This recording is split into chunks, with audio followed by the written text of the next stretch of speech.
अस्सलाम वालेकुम नाज़रीन, क्या हाल चाल हैं। उम्मीद है खैरियत से होंगे।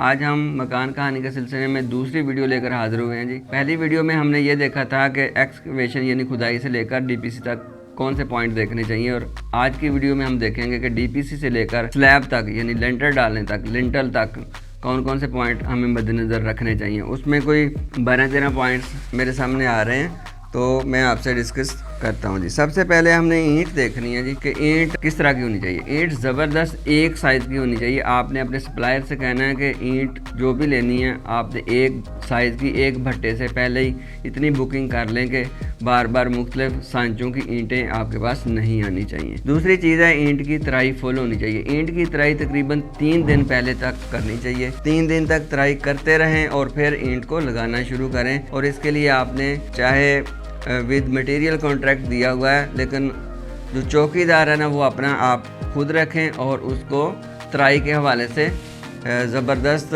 हदायत दें। क्योंकि तराई ऐसे होता है, समटाइम ईंट आ रही होती है, साथ साथ ही उसकी तराई हो रही होती है और साथ साथ ही वो चुनाई हो रही होती है। उसकी वजह से ईंट सही तरह फुल तराई नहीं होती, जिसमें सीमेंट पकड़ नहीं करता और आपकी बिल्डिंग थोड़ी सी मजबूती की तरफ से नाकारा हो जाती है। अच्छा, अब ये देखना है कि ईंट की जो सप्लाई या सप्लायर जो है उसको भी कहें कि 3 दिन की कम से कम ईंट वहाँ पे जमा रखे, ताकि आपका चौकीदार जो है, वॉचमैन है, उसको सही तरह से तराई कर सके। दूसरी चीज़ उनको पता होना चाहिए कि हर ईंट लगाने के बाद उसको आगाज देना है, यानी सीमेंट ऐसे इस तरह लगा के उसके साथ लगाना है और पूरी ईंट के साथ सीमेंट लगा के फिर दूसरी ईंट रखनी है। वो थोड़ी सी ईंट को लगा देते हैं आगाज और बाकी सारी कैविटी रह जाती है। उधर से जब सीमेंट प्लस्तर होता है बाद में, तो अंदर थोड़ी सी कैविटी रह जाती है और उस कैविटी में जब गर्मियों में हवा भरती है और वो थोड़ी सी जो हेयर क्रैक्स आते हैं सीमेंट में, वो उसी वजह से आ रहे होते हैं। तो आपकी जो चुनाई है वो सॉलिड तरीके से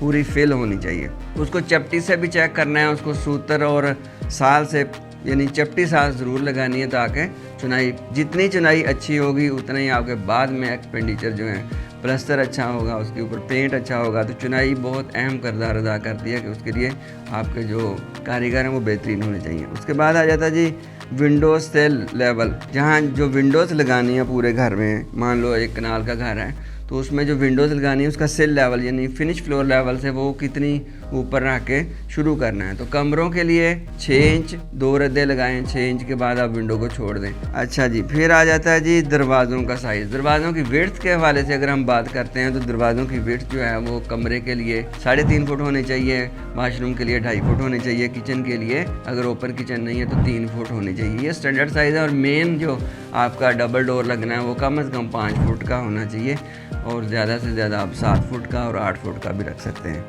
इसी तरह दीवारों के अंदर जो निशेज़ बनानी है उसको भी आपने पहले ही प्लान कर लेना। डेफिनेटली आपके आर्किटेक्ट ने वो प्लान करके दी होंगी।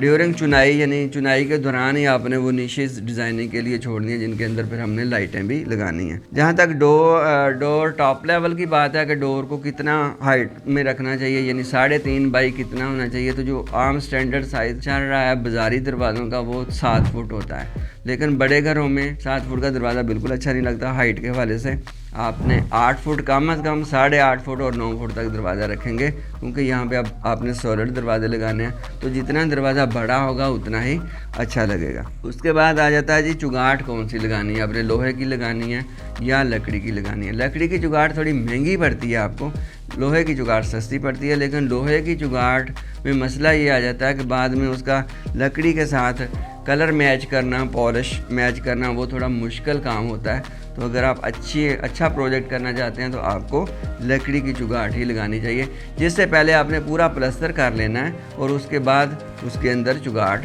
लग जाएगी लकड़ी की। अच्छा जी, आगे आ जाता है जी डोर एंड विंडोज़ के ऊपर जो बीम डालने हैं ना, वो देसी तरीका तो वही होता था, 2 ऐसे खड़ी ईंटें रख के एक आध सरिया रखा तो उसमें लगा दिया। लेकिन ये नहीं है, आपने ऊपर ही जहाँ पे आप 8 फुट पे, मान लो 8 फुट पे आप डाल रहे हो, तो वहाँ पे आपने ऊपर शटरिंग करवानी है और सरिया रखना है, वहाँ पे पूरे बत्ते बना के रखने हैं और ऊपर ही भराई करनी है। और उसका जो चढ़ावा है दोनों तरफ से, कि अगर आपका दरवाज़ा 5 फुट का है तो आपने वो जो लिंटल डालना है, वो जो स्लैब डालना है, बीम डालना है ऊपर, वो 7 फुट का होना चाहिए, यानी 1-1 फुट उसका दीवारों के ऊपर चढ़ा होना चाहिए। उसके बाद आ जाती है एग्जॉस्ट फैन आपने लाजमी रखने हैं वाशरूम्स के अंदर और वो फुट बाई फुट का आपने एक बॉक्स बनवा लेना है देयार की लकड़ी का, और वो आपने ड्यूरिंग चुनाई उसके अंदर रख देना फुट बाई फुट के साइज़ का। उसके बाद आ जाता है जी छत की हाइट क्या रखनी है। छत की हाइट आपके आर्किटेक्ट ने लाजमी आपको बताई होगी, लेकिन अगर नहीं बताई या आप उसमें चेंजिंग करना चाहते हैं तो 11 फुट जो होती है वो बिल्कुल आइडियल है। 10.5 पे भी आप रख सकते हैं। 11 फुट रखेंगे तो 1 फुट की भी अगर कोई अच्छी वाली सीलिंग, जो समझने स्पेनिश टाइप सीलिंग होती है, उसके ज़्यादा स्टेप्स होते हैं, 1 फुट तक भी आ जाए तो आपको 10 foot clear height finish floor level 2 ceiling मिल जाएगी। उसमें आपका जो सीलिंग फ़ैन है वो बड़ा अच्छे तरीके से आपका मैनेज हो जाएगा। आप बेड के ऊपर खड़े भी हो जाएंगे तो आपको वो नुकसान नहीं पहुंचाएगा। जहाँ जहाँ पे आपने नक्शा देखना, स्लैब जब चुनाई मुकम्मल हो रही है ना, उसमें आपने ऊपर वाला जो फर्स्ट फ्लोर का नक्शा वो देखना है। ऊपर फर्स्ट फ्लोर के नक्शे पे जहाँ जहाँ पे बाथरूम है और जहाँ जहाँ पे किचन है, उसकी चुनाई आपने 6 इंच डाउन रखनी है, क्योंकि वो स्लैब आपने 6 इंच डाउन डालनी है, ताकि जब उसके ऊपर पाइपिंग शेपिंग करनी है तो आपका वहाँ पे वाशरूम में जाने के लिए या किचन में जाने के लिए स्टेप ना बने। वो फ्लोर से 1/2 इंच डाउन हमने उसका फ्लोर लगाना है किचन का, इसलिए आपने इसके जो लिंटल है, जो स्लैब है, जो लेंटर है, वो आपने 6 इंच डाउन डालना है। जहाँ जहाँ भी फर्स्ट फ्लोर पे किचन और बाथ होगा, ग्राउंड फ्लोर का लेंटर डालते वक्त वहाँ से स्लैब आपने 6 इंच डाउन रखनी है। तो ज़ाहिर है जब आप उसकी 6 इंच डाउन चुनाई रखेंगे तभी वो डलेगी, तो ये ख्याल आपने रखना है।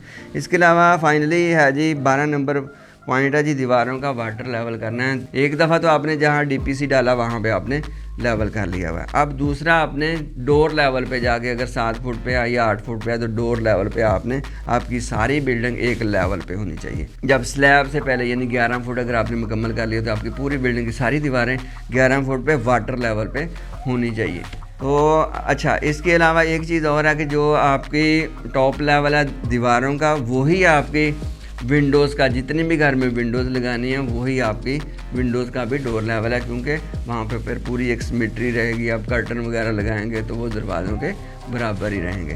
तो ये 12 पॉइंट्स है जी मकान कहानी के पार्ट नंबर 2 में जो मैंने आपसे डिस्कस किए हैं।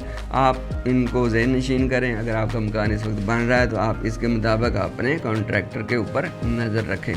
नेक्स्ट वीडियो लेकर फिर आपकी खिदमत में हाज़िर होऊंगा इंशाल्लाह। तब तक के लिए मुझे इजाज़त दे दी। अल्लाह हाफ़िज़।